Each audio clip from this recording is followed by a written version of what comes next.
दोस्तों, यह heart break love story एक लड़की पायल के लिए है जिसको सच्चे प्यार के बदले धोखा और फरेब के अलावा कुछ नहीं मिला।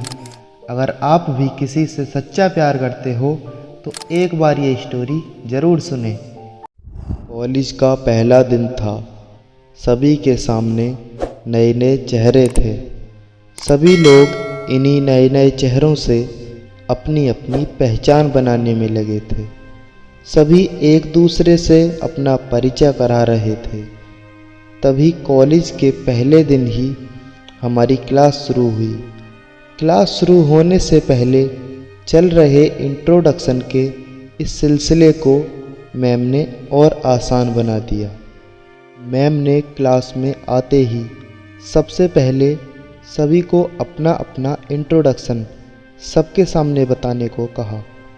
सभी स्टूडेंट्स एक एक करके अपने बारे में बता ही रहे थे। तभी जैसे ही पायल ने अपने बारे में बताना शुरू किया, तभी उसी क्लास में बैठे विशाल की नज़रें पायल पर टिक गईं। विशाल बड़े ही गौर से पायल का इंट्रोडक्शन सुनने लगा और उसके बैठ जाने के बाद भी विशाल की नज़रें तो बस पायल पर ही टिकी हुई थीं। कॉलेज के दूसरे दिन जैसे ही विशाल कॉलेज आया तो उसकी निगाहें तो बस पायल को ही ढूंढ रही थीं। विशाल ने पायल से किसी भी तरह किसी भी बहाने से बात करने की बहुत कोशिश की, लेकिन उसे बात करने का मौका ही नहीं मिल पाया। ये सिलसिला काफ़ी दिनों तक चलता रहा। तभी एक दिन कॉलेज में एक असाइनमेंट बनाते हुए पायल और विशाल में बातचीत शुरू हुई और फिर देखते ही देखते दोनों में दोस्ती भी हो गई। समय के साथ साथ पायल और विशाल अब काफ़ी अच्छे दोस्त बन चुके थे, लेकिन पायल और विशाल की दोस्ती धीरे धीरे ज़्यादा ही बढ़ने लगी। फिर एक दिन मौका देखकर विशाल ने पायल को प्रपोज़ कर दिया। फिर पायल भी विशाल को मना नहीं कर पाई, क्योंकि कहीं ना कहीं उसके दिल में विशाल के लिए प्यार वाली फीलिंग आ चुकी थी। अब दोनों दोस्त के साथ साथ एक दूसरे के लवर्स भी बन चुके थे। इसलिए अब कॉलेज के बाद भी दोनों का मिलना जुलना जारी रहा। अब तो पूरी क्लास को भी पायल और विशाल की लव स्टोरी के बारे में मालूम हो गया था। विशाल हमेशा पायल को महंगे महंगे गिफ्ट देता और पायल भी प्रोजेक्ट बनाने में विशाल की मदद करती। क्लास के सभी बच्चे कहते थे कि पायल और विशाल एक दूसरे के लिए ही बने हैं, यानी कि ये परफेक्ट कपल हैं। फिर पायल भी हमेशा विशाल से शादी के लिए पूछती थी, तो विशाल हमेशा पायल को भरोसा दिलाता कि अब वो उसके बिना नहीं जी सकता। 3 साल तक तो दोनों का रिलेशन बहुत ही अच्छा चला, लेकिन कॉलेज के बाद अब पायल और विशाल का मिलना काफ़ी कम हो गया।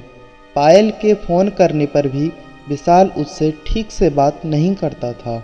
हालांकि पायल ने विशाल के बारे में अपने घर में भी सब कुछ बताया था, इसलिए उसके घर वाले भी अब उस पर विशाल से शादी करने का दबाव डालने लगे। लेकिन अब पायल अपने घर वालों को भी कोई जवाब नहीं दे पा रही थी। फिर एक दिन पायल विशाल के पापा के होटल पर पहुंच गई। वहां उस वक्त विशाल नहीं था, तो पायल ने विशाल के पापा से कहा, मैं विशाल की फ्रेंड हूँ।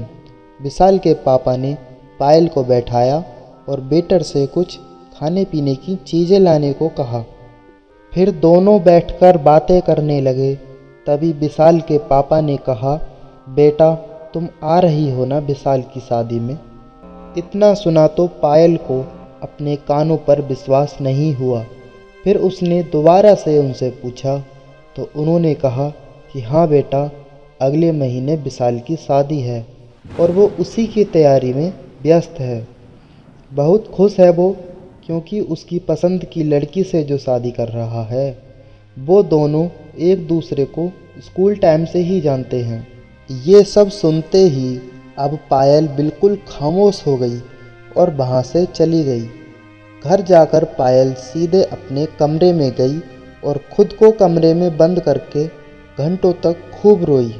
पायल ने फिर विशाल के बारे में अपने मम्मी पापा को बताया तो उन्होंने किसी तरह पायल को समझाया कि बेटा, ज़िंदगी में अब तुम्हें आगे बढ़ना चाहिए और अपने फ्यूचर के बारे में सोचना चाहिए।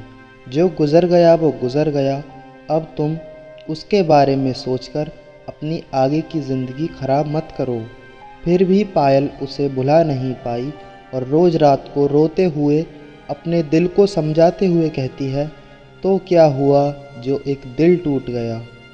दोस्तों, आपका प्यार हमेशा सफल और सच्चा हो ये ज़रूरी नहीं होता, लेकिन इसमें कहीं ना कहीं कमी आपकी भी होती है, क्योंकि तुमने ऐसे इंसान से प्यार किया जो कि तुम्हारे लिए था ही नहीं।